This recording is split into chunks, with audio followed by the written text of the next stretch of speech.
அனைவருக்கும் இயேசு நாமத்தினால வாழ்த்துக்கள். இந்த நாளிலும் பைபிள் நமக்கு ஒரு அருமையான ஒரு ஆலோசனை சொல்லுது. செத்த ஈக்கள் தைலக்காரனுடைய பரிமள தைலத்தை நாரி கெட்டு போக பண்ணும். செத்த ஈக்கள் அன்பானவர்கள், நம்ம வீட்டில் ஏதோ ஒரு மூலையில் ஏதோ ஒரு இடத்துல ஏதோ ஒன்று செத்து கிடக்குன்னு வைங்களேன், பயங்கர நாத்தமாக இருக்கும்.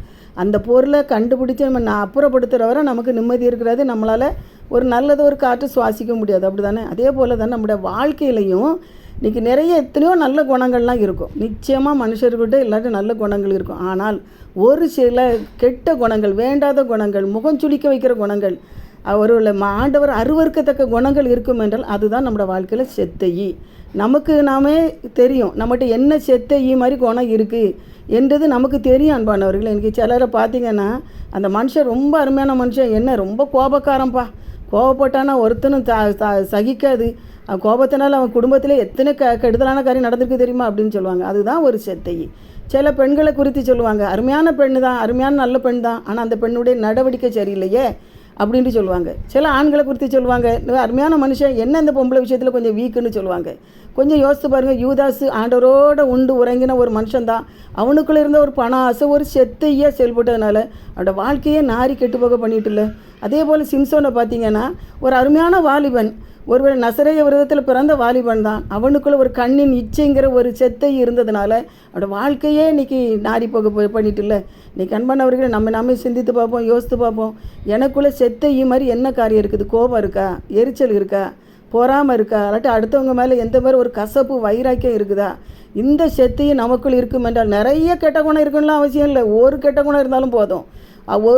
ஒரு சில ஈக்கள் பரிமள தைலம், அந்த பரிமள தைலம் எவ்வளோ விலை உயர்ந்த தைலமாக இருந்தாலும் சரி தான், எவ்வளோ பெரிய பாட்டில் இருந்தாலும் சரி தான், அந்த முழு தைலத்தையும் நாரி போக போனால் அப்புறம் அதை தூக்கி தூர தான் கொட்டணும். எங்கள் வீட்டு டேப்பில் கூட பாருங்கள், ஒரு நாள் பயங்கர நாற்றம். எப்படி வருது, எங்கே வருது, டேங்கில் இருந்து வருது, இந்த நாற்றம் வருதா, டேப்பில் வருதா, ரொம்ப சிரமமாக இருந்துச்சு. கண்டுபிடிச்சி பார்த்தா ஒரு சின்ன வண்டு, மிகச்சிறிய வண்டு செத்து அழுகி போய் இருந்துச்சு. அப்புறம் முழு ஹோல் டேங்கை நாங்கள் சுத்தம் பண்ணதுக்குள்ளே படாத பாடுபட்டோம். நம்மளோட வாழ்க்கையில் கூட இப்படி செத்த ஈக்களை போன்ற சில சுபாவங்கள் இருக்குதா? வேண்டாத காரியங்கள் இருக்குதா? கண்களின் நிச்சயம் இருக்குதா? கோபம் இருக்குதா? எரிச்சல் இருக்குதா? பணாசை இருக்குதா? இதெல்லாம் செத்த ஈக்களாக இருந்து நம்ம நாரி போக பண்ணும். ஆண்டோட சமூகத்தில் வருவோம், எசப்பா அந்த செத்த ஈக்களை என்னை விட்டு அப்புறப்படுத்தி என்னோட வாழ்க்கையை நீர் ஆசீர்வாதமாக்கி தாங்கன்னு சொல்லுவோம். கர்த்தர் ரொம்ப நல்லவருங்க. நம்மளோட வாழ்க்கையில் எல்லா காரியத்திலும் நமக்கு உறுதுணையாக இருக்கிறார். செத்த ஈக்களை போன்ற சின்ன சின்ன ஜென்ம சுபாவங்கள், ஜென்ம பாவங்கள் நமக்குள் இருக்கும் என்றால் அது தேவ சமூகத்தை நம்ம அறிக்கையிடுவோம். ஆண்டவர் நிச்சயமாக நம்ம ஆசீர்வதிப்பார். நம்மளை ஒருபோதும் கைவிட மாட்டாருங்க. வாழ்க்கை ரொம்ப முக்கியம், வாழ்க்கை ரொம்ப முக்கியம், சாட்சி ரொம்ப முக்கியம்.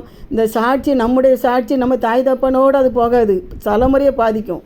இன்னாருடைய பிள்ளை, இன்னாருடைய பேரன், இன்னாருடைய பேத்தி, இந்த ஊழியத்தை பண்ணவங்க, இப்படி ஜெபம் பண்ணவங்க, இப்படி ஊழியம் பண்ணவங்க, இப்படி ஆகிட்டாங்க, அப்படிப்பட்ட பேச்சுக்கே நீங்களும் நான் ஆளாகாதபடி செத்த ஈக்களாய் காணப்படுகிற ஜென்ம சுபாவங்கள், தேவையில்லாத பாவங்களை தேவ சமூகத்தில் அறிக்கையிட்டு நம்ம விடுதலை பெறுவோம். கர்த்தருக்கு நல தைலமாய், பரிமள தைலமாய் வாசனை வீசுவோம். தேவன் பெரியவர், பெரியாரங்களை செய்வார். God bless you all.